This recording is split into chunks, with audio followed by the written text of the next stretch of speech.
Jai. All glories to the assembled devotees. All glories to the assembled devotees. All glories to the assembled devotees, and all glories to Shri Shri Guru and Gauranga. Omagyanatimirandasya gananjana shilakaya chakshur unmilitam yena tasmai Shri Guruve namaha. I was born in the darkness of ignorance, and my spiritual master opened my eyes with the torchlight of knowledge, and I offer my humble obeisances unto his divine grace, A.C. Bhaktivedanta Swami Srila Prabhupada. All glories to Srila Prabhupada ki jai. So, without further ado, try to begin this. I don't think I really need this.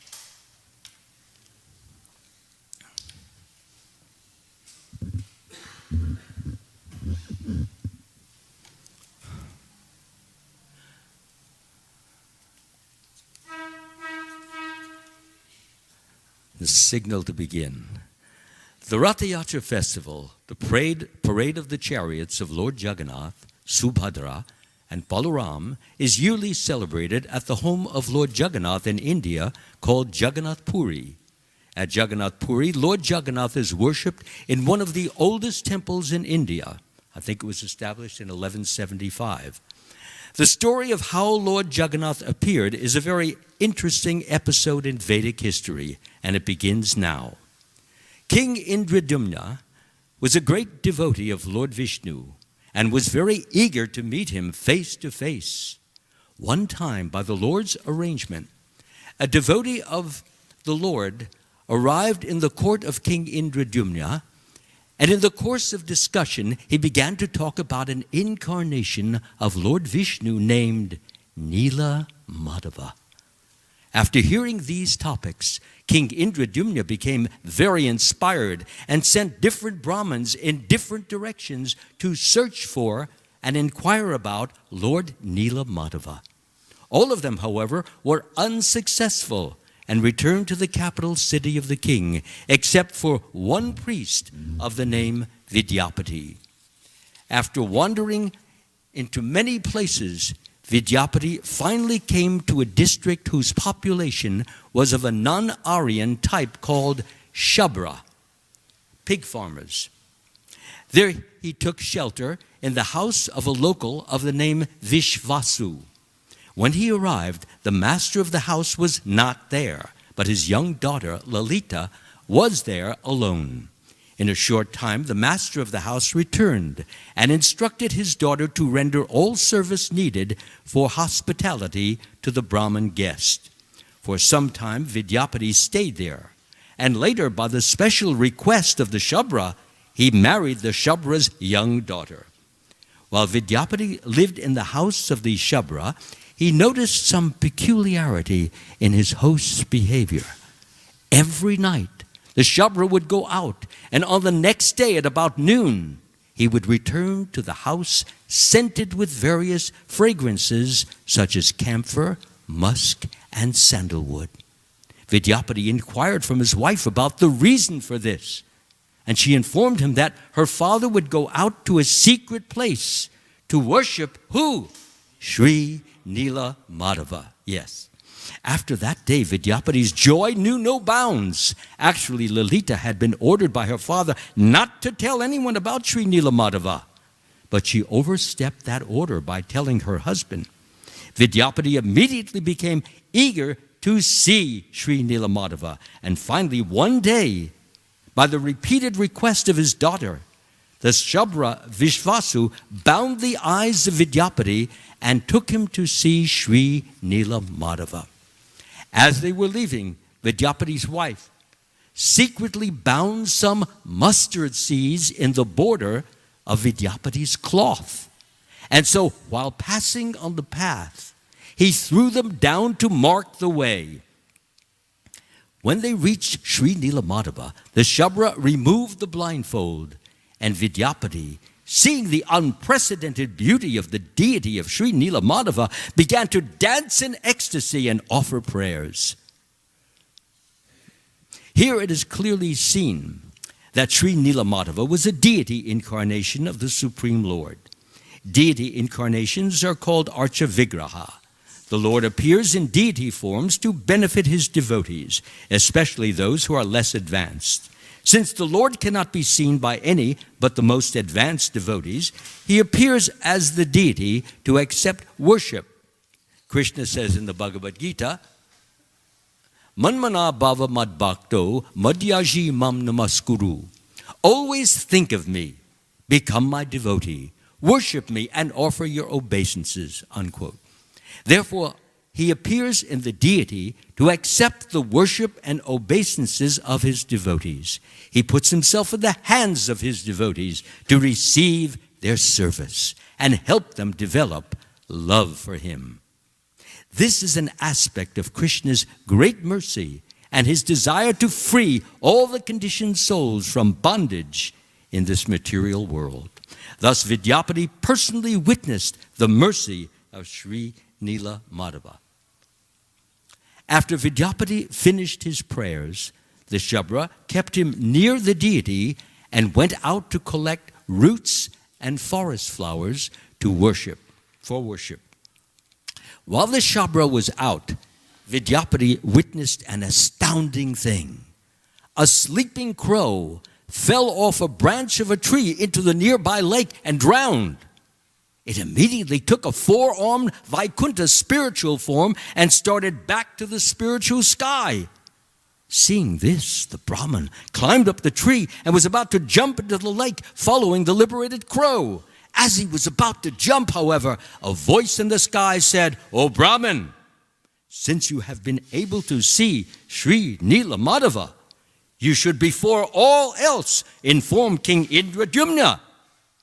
Thus the Brahmin climbed down from the tree and waited. The Shabra soon returned carrying forest flowers and roots and started his daily worship of Sri Nila Madhava. As he was engaged in the service of the Lord spoke to him saying, "I have for so many days accepted the simple forest flowers and roots offered to me by you. Now I desire the royal service offered to me by my devotee, King Indradyumna." When the Shabra heard this, he thought, "Oh, I shall be cheated from the service of Sri Nila Madhava." Therefore he bound his son-in-law Vidyapati and kept him in his house. After a time, however, at the repeated request of his daughter, he freed the Brahmin and allowed him to go. The Brahmin then immediately went to King Indradyumna and informed him of his discovery.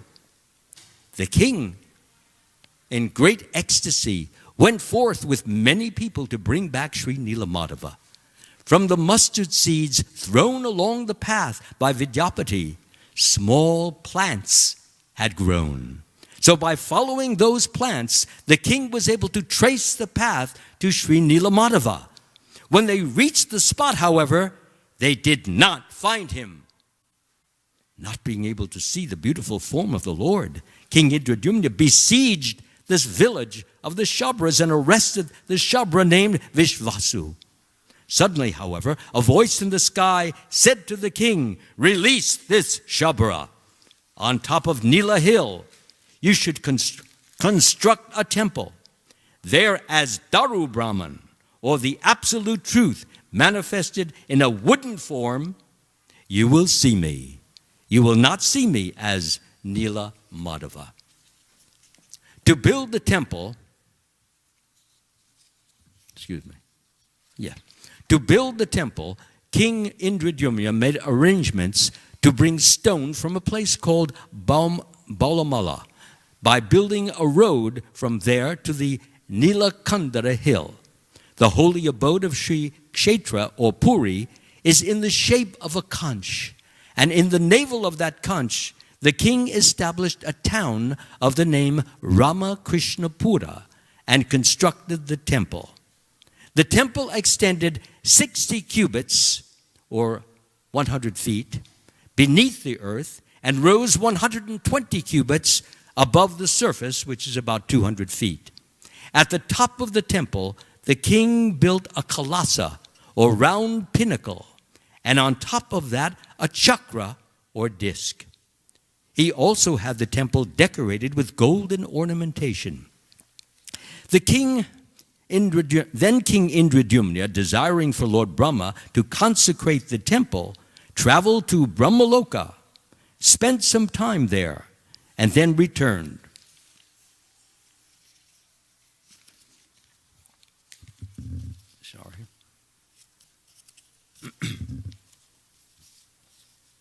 Indradyumna then prayed to Lord Brahma to consecrate the temple and the surrounding area known as Sri Kshetra, which gives the highest type of liberation. But Lord Brahma said, this Sri Kshetra is manifested by the Supreme Lord's own internal potency, and the Supreme Lord manifests himself.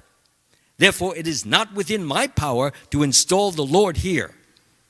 In other words, what he is saying is that this is not, for example, as we have marble and then we install the deity by offering prayers and mantras, and we invoke the presence of the Lord in every atom of that marble so that it is completely saturated with Satchit Ananda.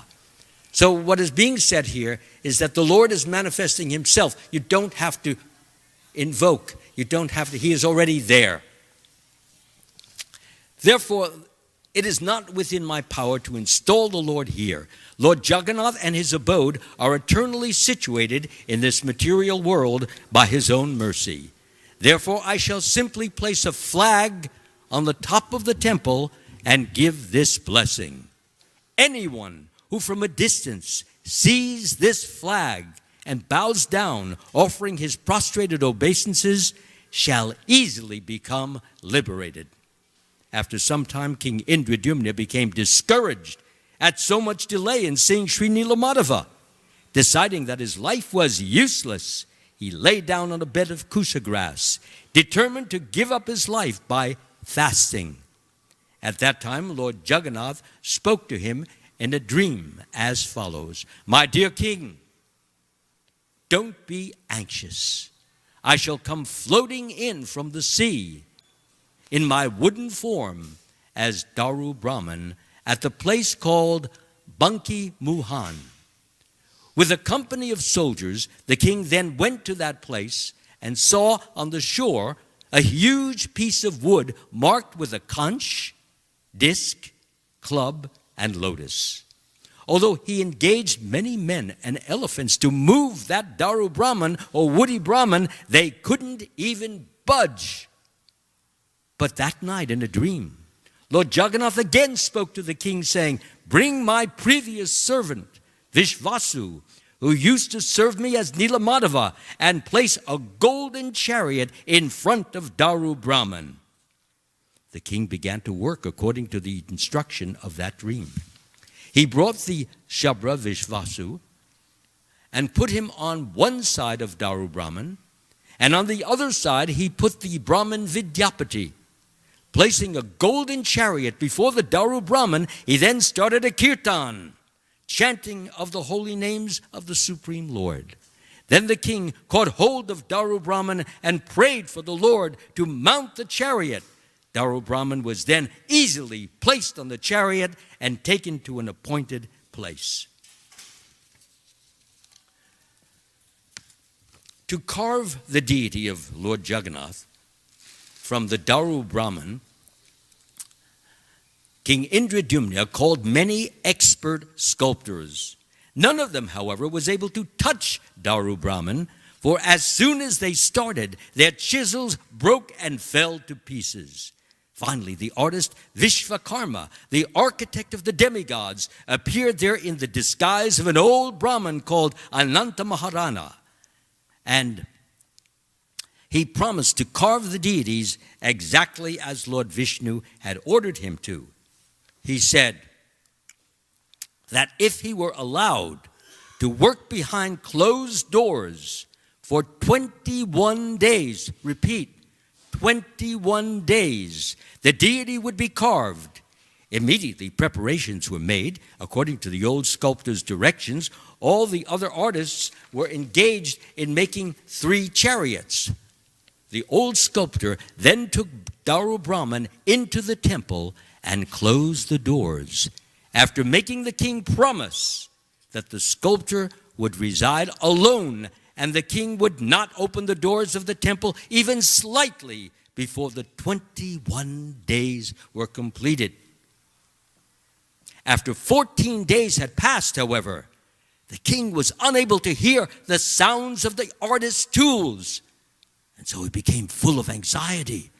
Although his minister again and again forbade him, the king, on the advice of his queen, by force opened the door of the temple with his own hand.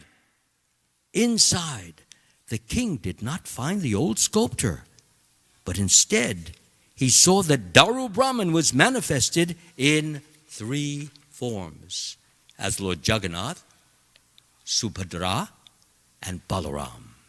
Going forward in front of these 3 deities, he saw that their fingers and toes were unfinished.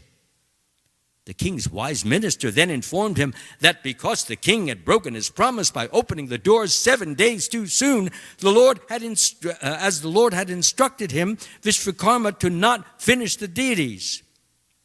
I'll reread that, sorry. The king's wise minister then informed him that because the king had broken his promise by opening the doors 7 days too soon, the Lord had instructed Vishvakarma to not finish the deities' hands and feet. This is not true, as we will see. Well, the king, hearing this and thinking himself a great offender, decided to end his life. Thus, again, he lay down on a bed of kusha grass and began fasting. When half the night had passed, Lord Jagannath appeared to the king in a dream. He mentioned that it was he himself, Lord Jagannath, who had from within the king's heart urged the king to open the temple doors 7 days too soon. This was to uphold the eternal words of the Vedic scriptures, such as the Shvetavastara Upanishad 3:19, which declare that Lord Jagannath has no hands and feet. You have broken your promise, but that is just a part of the sweetness of my pastime to manifest this Jagannath form. The Lord also said that if the king should occasionally desire to serve him in opulence, he may do so by decorating him with gold or silver hands and feet. I am eternally situated here in Nilachal, the Lord added, in the form of Lord Jagannath as Daru Brahman. I have no material hands and feet, but with my transcendental senses, I accept all the items that my devotees offer me in service. For the benefit of the world, I move from one place to another. The Lord further said that every year there should be a chariot festival in which he, his brother Baladev, and sister Subhadra should each ride on one of the 3 chariots that had been constructed. Then the Lord mentioned that the descendants of the Shabra Vishvasu should, generation after generation, serve him as Dayatas, those who transport Lord Jagannath, Lord Balaram, and Lady Subhadra inside the temple to the chariots outside. The descendants of Vidyapati's Brahmin wife should perform his deity worship and be called pujaris. And the descendants of Vidyapati's Shabri wife, Lalita, should cook his food and be called suyadas. The king asked the Lord if he may keep the temple doors open all day except for 3 hours, so that people may have easy access to him. He also asked if the Lord's eating may go on all day. And he further asked if he himself could have no descendants, so that no one in the future might claim the Lord's temple as his own property. Lord Jagannath approved all these requests. Then the king asked why the Lord generally had to appear without hands and feet. And the Lord said that the king would discover the reasons shortly. When the king awoke, this is all taking place in a dream. When the king awoke from sleep, Narad Muni appeared before him and explained the mystery of why the Lord had no hands and no feet, as he himself had witnessed it. And this is what he had seen. One day, when Narad Muni was in Dwarka, he entered one of the palace chambers and saw Subhadra guarding a door that led into another chamber. Subhadra explained to him that in that other room, some ladies were discussing Krishna's Vrindavan pastimes. They had asked Subhadra to guard the door and prevent Krishna from entering. They felt that if he heard the pastimes they were discussing, he might begin to feel intense separation from the Vrindavan residents and thus become very agitated, which they didn't want to cause. However, Krishna soon entered the room and tried to enter the other chamber that Subhadra was guarding. But she refused to let him inside, stating that some ladies were having a private conversation. Nonetheless, Krishna remained by the door, eavesdropping. As he listened to his Vrindavan pastimes, he became so overwhelmed with divine ecstasy that his hands and feet withdrew completely. Then Balaram approached the door and he overheard the ladies' conversation, and the same thing happened to his hands and feet. And finally, since Subhadra she'd been listening to the discussion, her hands and feet also disappeared. Narad Muni then begged the Lord to bless the world by revealing himself in this most striking feature of ecstasy. And Lord Krishna agreed. After hearing this explanation, King Indradyumna felt very satisfied. Goddess Saraswati soon appeared there and advised the king to have Lord Jagannath painted black, Lord Balaram white, and Lady Subhadra saffron. This the king did. Lord Brahma then arrived with many demigods, and he ordered that the 3 deities be installed on the 3 chariots. Next, as the demigods held a tremendous kirtan, they took hold of the ropes attached to the chariots and pulled the carts along the wide roadway. This was the first Ratha Yatra festival. Jai Jagannath!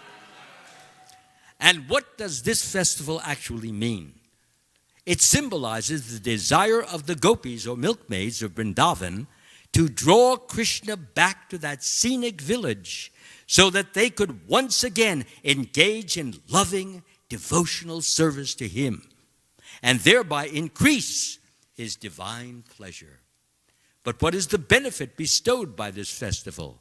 The Narada Purana states that if people just see the deity riding on the chariot, they are easily able to ascend to the spiritual world. In this way, Lord Jagannath is liberating everyone who is fortunate enough to see him. So let us try to enable everyone in the world to see the glorious, incomparable, ever-lovable Lord Jagannath. And this ends the awesome story of the appearance of Lord Jagannath. Jai Jagannath! Jai Jagannath! Jai Jagannath! All glories to Srila Prabhupada who brought this to us. Hare Krishna. There's really no time for questions, but if anyone has a question, you can come up and because I've been told it's 8:30 now, and I think this is the breakfast time, if I'm not mistaken. But please come up and you can ask the questions. We can have a second class.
because if it was after, it kind of wouldn't make